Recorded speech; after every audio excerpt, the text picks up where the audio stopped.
Story 1. Night's Silent Watcher, Terror Beyond the Window. In the heart of a quaint suburban neighborhood, Mia's life was an epitome of the everyday routine. Morning jogs, coffee at the local cafe, and evenings spent with her cat and a good book. However, this comforting routine was about to be disrupted. One evening, as Mia settled into her cozy living room, she felt an eerie sensation of being watched. Dismissing it as mere paranoia, she continued her evening.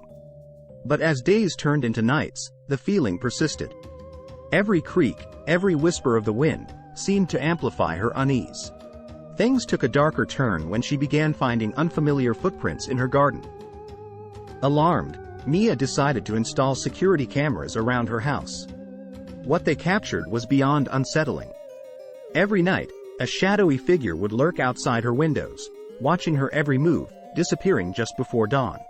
Terrified, Mia confided in her best friend, Jenna, who advised her to inform the police. However, without any concrete evidence or threat, the authorities could do little. Determined to catch the intruder, Mia and Jenna devised a plan. One night, armed with a baseball bat and pepper spray, the duo waited in silence. Hours went by, the tick-tock of the clock the only sound breaking the stillness. Just past midnight, the security cameras picked up the familiar figure, slowly approaching the window. With bated breath, Mia and Jenna watched as the silhouette grew closer, its intentions unknown and menacing. As the intruder reached the window, the two women sprang into action, catching him off guard. A struggle ensued, but the element of surprise was on their side. The police were called, and the stalker was arrested. The man, it turned out, was a disgruntled ex-boyfriend of Mia's from years ago, unable to move on and fueled by an unhealthy obsession. He had been watching her for months, taking twisted pleasure in her fear. The ordeal left Mia shaken but stronger. She moved to a new house, adopted a dog for added security, and joined self-defense classes. The night's silent watcher had taken away her peace, but in its place, it gave her resilience and a determination to never be a victim again.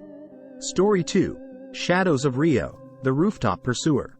Rio de Janeiro, a city of breathtaking beaches, vibrant festivals, and the iconic Christ the Redeemer, was a destination that beckoned many. Among them was Alex, a young traveler with a penchant for adventure and an insatiable thirst for new experiences. The city's allure was irresistible, especially with the news that her favorite DJ would be performing at a rooftop venue.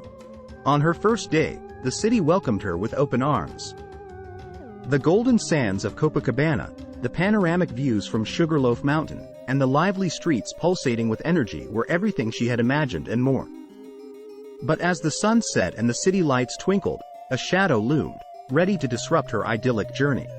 The rooftop venue, perched high above the city, offered breathtaking views.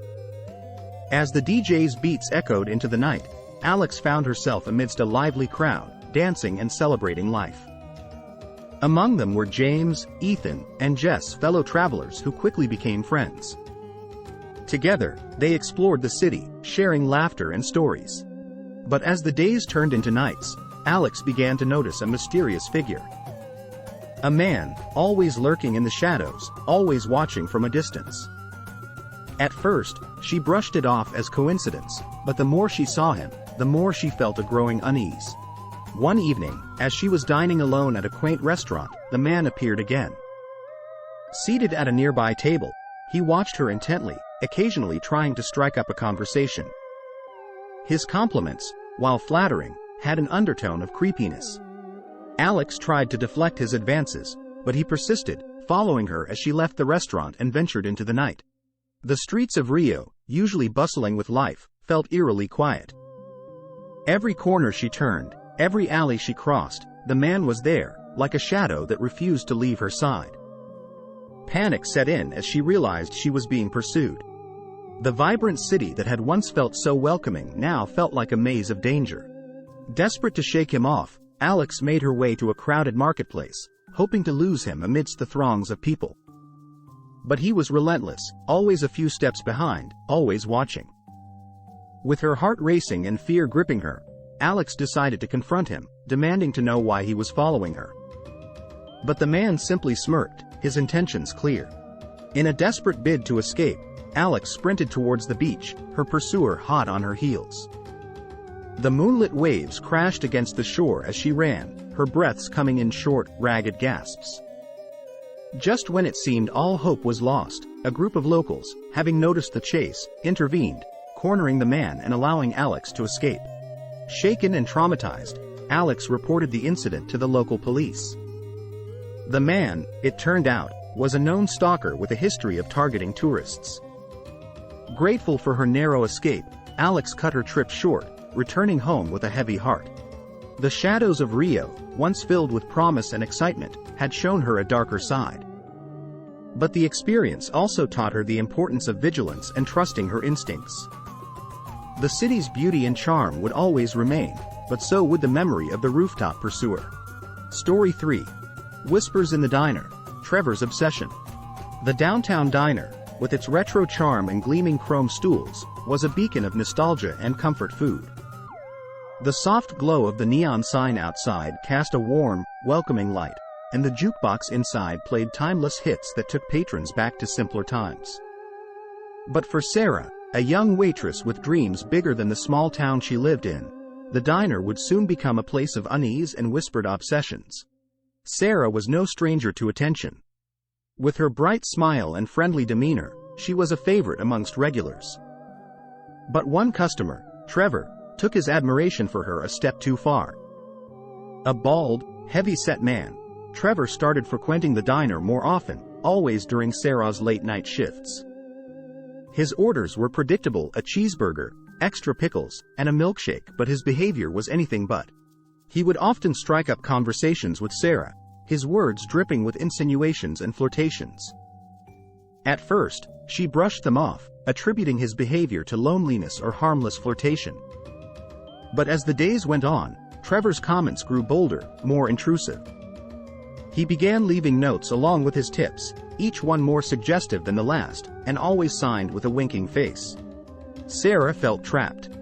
While the diner was her livelihood, she dreaded her shifts, knowing that Trevor would be there, watching, waiting, and whispering about her to anyone who would listen.